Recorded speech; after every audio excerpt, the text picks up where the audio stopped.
Good morning. Welcome to Lucky Stories. Shashi, Karthik అమ్మ నాన్నతో discussion చేస్తూ ఉన్నారు.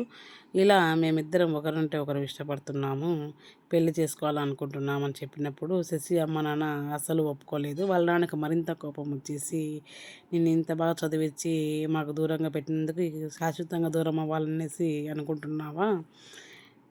ఊరికేదో మంచి చేస్తావు, మమ్మల్ని బాగా చూసుకుంటావని అనుకునేందుకు ఇంతలా మోసం చేస్తావని అసలు అనుకోలేదు. నువ్వు ఎప్పటికైనా పరాయిదానివి అన్నట్టుగా చేస్తున్నావు. ఇంకెప్పుడు ఇక్కడికి రావద్దు, ఇక్కడి నుంచి వెళ్ళిపో అని చెప్పి అంటానే శశి బాధపడి కార్తీక్ ఇద్దరు వెళ్ళిపోతారు. అలా ఆస్ట్రేలియాకి వెళ్ళిపోయి ఇద్దరు కాలేజీలో ఫైనల్ ఇయర్ ఉంటారు. ఫైనల్ ఇయర్లో చదువుతూ ఉన్నప్పుడు అలా శశి డల్లుగా బాధపడుతూ ఉంటుంది. ఎంతగానో కార్తీక్ గురించి ఎంత చెప్పినా అర్థం చేసుకోలేదు అమ్మ నాన్న అనేసి ఎక్కువ ఆలోచన చేస్తూ డిప్రెషన్ అవుతూ ఉంటుంది.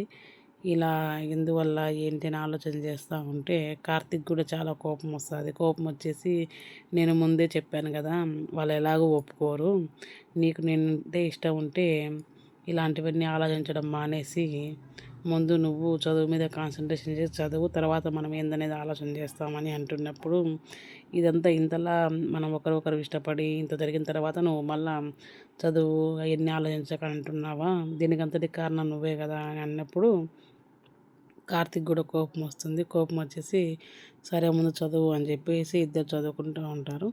చదువుకుంటే వాళ్ళ ఫైనల్ ఇయర్ కాస్త అయిపోతుంది. ఇంకా అయిపోయిన తర్వాత ఏం చేయాలనేసి ఇద్దరు ఆలోచనలో ఉంటారు.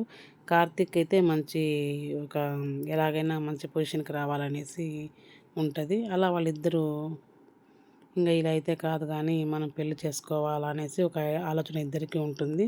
తర్వాత ఒకరినంటే ఒకరు ఇష్టం అన్నట్టుగా మళ్ళీ ఇష్టం లేనట్టు గొడవ పడుతూ ఉంటారు. అలా గొడవ పడి వాళ్ళ ఫ్రెండ్స్ కూడా వచ్చి కన్విన్స్ చేస్తుంటారు కార్తీక్ని. నీకోసమని వాళ్ళ పేరెంట్స్తో గొడవ పడి శశి వచ్చినప్పుడు నువ్వు ఇలా ట్రీట్ చేయడం ఏమాత్రం మంచిది కాదు అని చెప్పి వాళ్ళ ఫ్రెండు కార్తీక్తో అంటూ ఉంటుంది.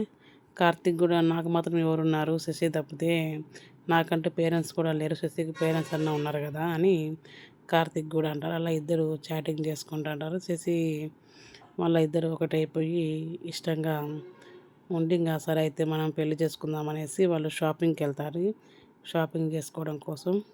అలా ఇద్దరు వెళ్ళి అన్నీ షాపింగ్ చేసుకొని వచ్చిన తర్వాత మ్యారేజ్ చేసుకొని ఇంకా వాళ్ళ లైఫ్ అనేది స్టార్ట్ చేస్తారు. మ్యారేజ్ అయిపోయిన తర్వాత వాళ్ళిద్దరూ ఒక మంచి ఇల్లు తీసుకొని ఆ ఇంట్లో లైఫ్ని బాగా ఎంజాయ్ చేస్తుంటారు. శశికి అప్పుడప్పుడు వాళ్ళ పేరెంట్స్ గుర్తుకొస్తూ ఉంటారు. అలా అమ్మ నాన్నని గుర్తు చేసుకుంటూ కొద్దిగా బాధపడుతూ ఉంటుంది. అయినా కూడా కార్తీక్తో చాలా సంతోషంగా ఉంటుంది శశి. అలా శశికి ఎప్పుడు వాళ్ళ నాన్న గుర్తుకొస్తారు. చిన్నప్పుడు వాళ్ళిద్దరు కలిసి హాల్లో గార్డెన్లో పడుకొని ఉన్నప్పుడు అలా పైన క్లౌడ్లో బొమ్మలు చూసుకుంటూ అలా టైం పాస్ చేసేదంతా శశికి చాలా బాగా గుర్తుకొస్తూ ఉండేది. అలా శశి కార్తీక్తో చాలా బాగా హ్యాపీగా ఉంటుంది. అలా ఉన్నప్పుడు శశికి కొద్దిగా ఆరోగ్యం బాగాలేకుండా అయిపోతుంది. ఏమైంటుందో ఏమో అనేసి కార్తీక్ చాలా భయపడతాడు. భయపడి ఎందుకు ఇలా అవుతుంది అంటే, మ్యారేజ్ అయిన కొత్తలో కొంతమందికి ఇలాగే అవుతుంది, తనను వీలైనంత ఫ్రీగా ఉండే వాళ్ళు ఎక్కువ ఆలోచనలు అట్లాంటివి చేయకుండా తనను వీలైనంత హ్యాపీగా ఉంచండి, అప్పుడు అలాంటి ప్రాబ్లం ఉండదనేసి కార్తీక్తో అంటారు డాక్టర్. అలాగే అని కార్తీక్ కూడా శశికి ఎలా నచ్చితే ఇష్టపడుతుందో అలాగా అన్నీ శశికి నచ్చినట్టుగా చేస్తూ ఉంటాడు కార్తీక్. అలా వాళ్ళిద్దరూ ఒకరికొకసం ఒకరు అన్నట్టుగా హ్యాపీగా ఉండి డబ్బులు సేవ్ చేస్తూ ఉంటారు. అలా ఒకరోజు వాళ్ళు వెళ్తూ ఉండగా అనుకోకుండా కార్తీక్కి